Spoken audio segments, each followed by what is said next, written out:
ଉତ୍କଳ ଭାରତୀ ଯେଉଁ କତିପୟ ସାହିତ୍ୟ ସାଧକଙ୍କୁ ନେଇ ଗର୍ବିତ, ସେମାନଙ୍କ ମଧ୍ୟରେ ଆଧୁନିକ ସାରସ୍ୱତ ଜଗତର ଅନ୍ୟତମ ଅଗ୍ରଦୂତ ଭକ୍ତ କବି ମଧୁସୂଦନ ରାଓ ଅନ୍ୟତମ।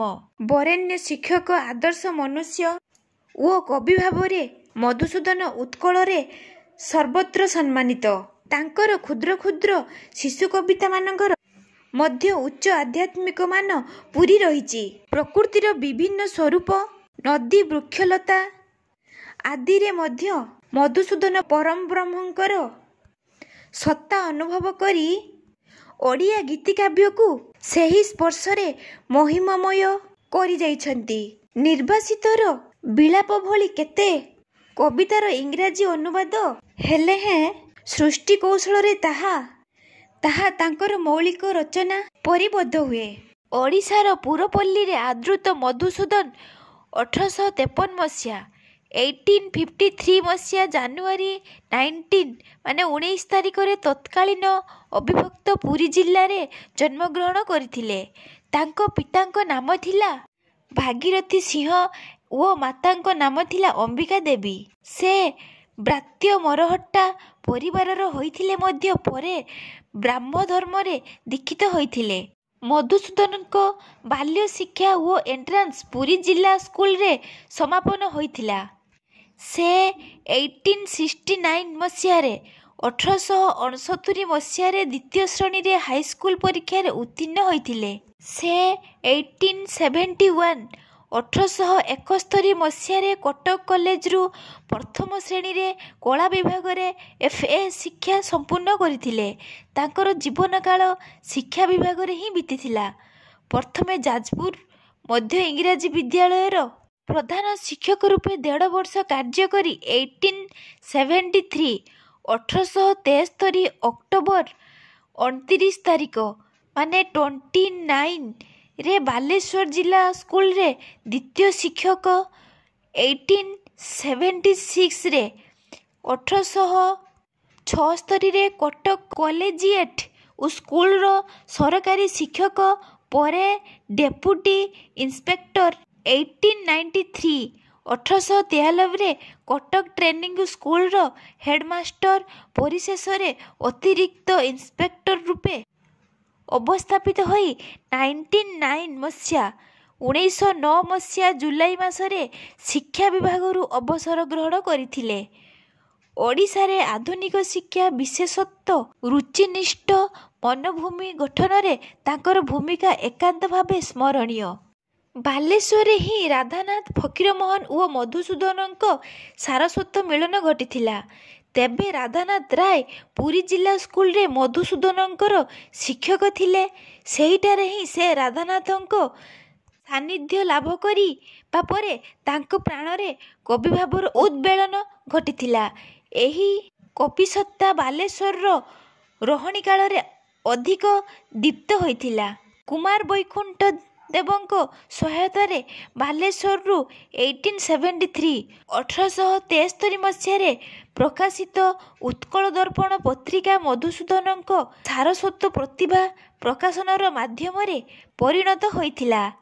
1876 ପ୍ରକାଶ ପାଇଥିଲା ମଧୁସୂଦନ ରାଓଙ୍କ ପ୍ରଥମ କବିତା ସଂକଳନ ଯୌଥ କବିତାବଳୀ।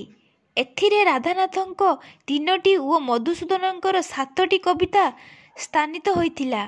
ଏହି ଯୌଥ ପ୍ରଚେଷ୍ଟାରୁ ଓଡ଼ିଆ ଗତାନୁଗତିକ କାବ୍ୟଧାରାରେ ନବଚେତନାର ଶୁଭାରମ୍ଭ ଘଟିଥିଲା। ଏଠାରେ ସ୍ମରଣ କରାଯାଇପାରେ ଯେ ମଧୁସୂଦନଙ୍କ କବିତାଗୁଡ଼ିକ ସଂକଳିତ ହେବା ପୂର୍ବରୁ ଉତ୍କଳ ଦର୍ପଣର ବିଭିନ୍ନ ସଂଖ୍ୟାରେ ସ୍ଥାନିତ ହୋଇଥିଲା।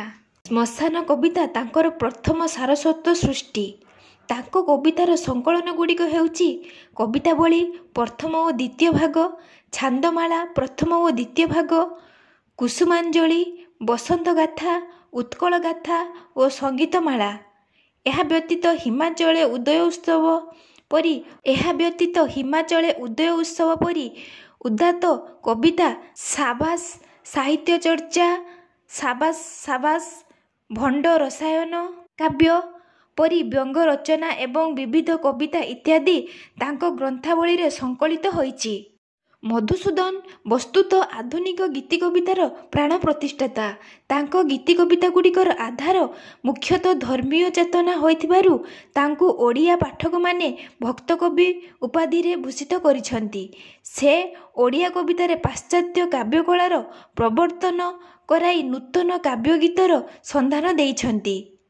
ଓଡ଼ିଆରେ ସନେଟ୍, ଏଲିଜି, ଶୋକଗୀତ, ଅଡ୍, ସମ୍ବନ୍ଧଗୀତ, ନ୍ୟାରେଟିଭ୍, ବର୍ଣ୍ଣନାତ୍ମକ କବିତା, ହାଇମନ୍, ସ୍ତୋତ୍ର ଆଦି କାବ୍ୟରୀତିରେ ସେ ସଫଳ ସ୍ରଷ୍ଟା ହୋଇଛନ୍ତି। ମଧୁସୂଦନ ଆଧୁନିକ ଗଦ୍ୟ ବିଶେଷତଃ ଅଭିଜାତ ଓଡ଼ିଆ ଗଦ୍ୟଶୈଳୀର ଜନକ। ପ୍ରବନ୍ଧମାଳାର ବିଭିନ୍ନ ପ୍ରବନ୍ଧ ଏଯାବତ୍ ସଂକଳିତ ହୋଇନଥିବା କବିତାର କୌଶଳ ଭାରତୀୟ ସମାଜ ଅନନ୍ତ ଆମ୍ଭମାନଙ୍କର ଆଦର୍ଶ ପୂର୍ଣ୍ଣ ଧର୍ମ, ଧର୍ମର ବଳ, କବିତା ଅଧ୍ୟୟନ, ଆଧ୍ୟାତ୍ମତ୍ୱ ଚିନ୍ତା, ଓଡ଼ିଆ ଭାଷା ପରି ଗଦ୍ୟକୃତି ତାଙ୍କ ଅଭିଜାତ ଗଦ୍ୟଶୈଳୀର ପରିଚାୟକ। ବସ୍ତୁତଃ ଓଡ଼ିଆ ପ୍ରବନ୍ଧ ସାହିତ୍ୟର ପ୍ରଥମ ପିଢ଼ିର ଲେଖକଙ୍କ ମଧ୍ୟରେ ସେ ଅଗ୍ରଗଣ୍ୟ ପ୍ରତିଭା। ସେ ଗଳ୍ପ ଉପନ୍ୟାସ ଲେଖି ନଥିଲେ ମଧ୍ୟ ପ୍ରଣୟର ଅଦ୍ଭୁତ ପରିଣାମ ପରି ଅନୁବାଦ କୃତି ସହ ହେମମାଳା ପରି ଗଳ୍ପଟିଏ ଲେଖିବାର ପ୍ରୟାସ କରିଛନ୍ତି। ମଧୁସୂଦନଙ୍କ ରଚିତ ସାହିତ୍ୟ କୁସୁମ, ସାହିତ୍ୟ ପ୍ରସଙ୍ଗ, ଶିଶୁବୋଧ, ବାଳବୋଧ ପରି ପାଠ୍ୟପୁସ୍ତକରେ କିଶୋର ଓ ଶିଶୁଙ୍କୁ ଶିକ୍ଷା ଦେବା ନିମିତ୍ତ କେତେକ ଗଳ୍ପଧର୍ମୀ ରଚନା ରହିଥିଲା। ତାଙ୍କ ରଚିତ ବର୍ଣ୍ଣବୋଧ 1895 1895 ଖ୍ରୀଷ୍ଟାବ୍ଦରେ ପ୍ରଥମେ ପ୍ରକାଶିତ ହୋଇଥିଲା। ଏଥିରେ ଆଧୁନିକ ଭାଷା ଓ ସାହିତ୍ୟର ଅବବୋଧ ପାଇଁ ଇଙ୍ଗିତ ରହିବା ସହିତ ଶିଶୁର ଭାଷା ପରିଚୟ, ଭାଷା ଶିକ୍ଷା, ଶବ୍ଦ ଶୁଦ୍ଧତା ସମ୍ପର୍କରେ ତାଲିମ ଦେବାର ପ୍ରଚେଷ୍ଟା କରାଯାଇଥିଲା। ମୌଳିକ ରଚନା ପରି ଅନୁବାଦ କ୍ଷେତ୍ରରେ ମଧ୍ୟ ମଧୁସୂଦନଙ୍କ ଦକ୍ଷତା ବେଶ୍ ପ୍ରଶଂସନୀୟ। ଇଂରାଜୀରୁ ଅନୁବାଦିତ କୃତିଗୁଡ଼ିକ ମଧ୍ୟରେ ନିର୍ବାସିତର ବିଳାପ, କବିତାର ଜନ୍ମମରଣ ଓ ଆତ୍ମସମର୍ପଣ ମୁଖ୍ୟ। ତେବେ ମଧୁସୂଦନ ସଂସ୍କୃତରୁ ମଧ୍ୟ ଉତ୍ତର ରାମଚରିତ ସହିତ କେତେକ କାବ୍ୟକୃତି ଅନୁବାଦ କରିଛନ୍ତି। ଅଯୋଧ୍ୟା ପ୍ରତ୍ୟାବର୍ତ୍ତନ, ରଘୁବଂଶର ତ୍ରୟୋଦଶ ସର୍ଗର ଓଡ଼ିଆ ରୂପାନ୍ତର, ସୀତା ବନବାସ, ଶ୍ରୀରାମ ବନବାସ ଓ ବାଳ ରାମାୟଣ, ବାଲ୍ମୀକି ରାମାୟଣର ଅନୁକୃତି। ଏତଦ୍‌ବ୍ୟତୀତ ସେ ଛାତ୍ର ଓ ଶିକ୍ଷକମାନଙ୍କ ଆବଶ୍ୟକତାକୁ ଆଖି ଆଗରେ ରଖି 1912ରେ ସୁଖବୋଧ ଅଭିଧାନ ମଧ୍ୟ ସଂକଳନ କରିଥିଲେ। ଭକ୍ତକବି ମଧୁସୂଦନ ରାଓଙ୍କ ସମ୍ପର୍କରେ ସଂକ୍ଷେପରେ ଏତିକି କୁହାଯାଇପାରେ ଯେ ସେ ଥିଲେ ଜଣେ ପ୍ରତିଭାବକ ସ୍ରଷ୍ଟା ଏବଂ ଏହି ସୃଷ୍ଟିକୁ ଅମୃତମୟ ଭାବେ ପରିକଳ୍ପନା କରିବାରେ ତାଙ୍କର କବିତା ସ୍ୱତଃଜୀବ ଥିଲା। ମଧୁସୂଦନ 1912 ଡିସେମ୍ବର 28ରେ ଶେଷ ନିଶ୍ୱାସ ତ୍ୟାଗ କରିଥିଲେ। ତାଙ୍କର ସବୁ ରଚନାବଳୀ, କାବ୍ୟ, ଶିଶୁଗୀତ, ବାଳରାମାୟଣ, ଉତ୍କଳଗାଥା, କବିତା ସଂକଳନ, ବିବିଧ କବିତା, ସଙ୍ଗୀତମାଳା, ପରିଶିଷ୍ଟ ପଦ୍ୟ, ଗୀତ କବିତା, ହିମାଚଳେ ଉଦୟ ଉତ୍ସବ, ଆଶା, ଜୀବନ୍ତ ଚିନ୍ତା, କବିତା, କବିତାବଳୀ, ଉତ୍ତର ରାମଚରିତ, କୁସୁମାଞ୍ଜଳି, ଜୟମଙ୍ଗଳା ଅଷ୍ଟକ, ବସନ୍ତ ଗାଥା, ବ୍ୟଙ୍ଗ କବିତା, ଶୋକ ଶ୍ଳୋକ, ମହର୍ଷି ଦେବେନ୍ଦ୍ରନାଥ ଠାକୁର, କବିତା ଓଡ଼ିଆ ଓ ବଙ୍ଗଳା, ବାମଣ୍ଡା ରାଜ ପ୍ରଶସ୍ତି, ଗୀତ କବିତା ସଂକଳନ, ଭକ୍ତକବି ମଧୁସୂଦନଙ୍କ ଗୀତ, ତାଙ୍କ ଉପନ୍ୟାସ, ପ୍ରଣୟର ଅଦ୍ଭୁତ ପରିଣାମ, ଗଳ୍ପ ସଂକଳନ, ସାହିତ୍ୟ କୁସୁମ, ତାଙ୍କ ସମାଲୋଚନା, ଭୂମିକା, ପୁସ୍ତକ ସମୀକ୍ଷା, ଲଳିତ ନିବନ୍ଧ,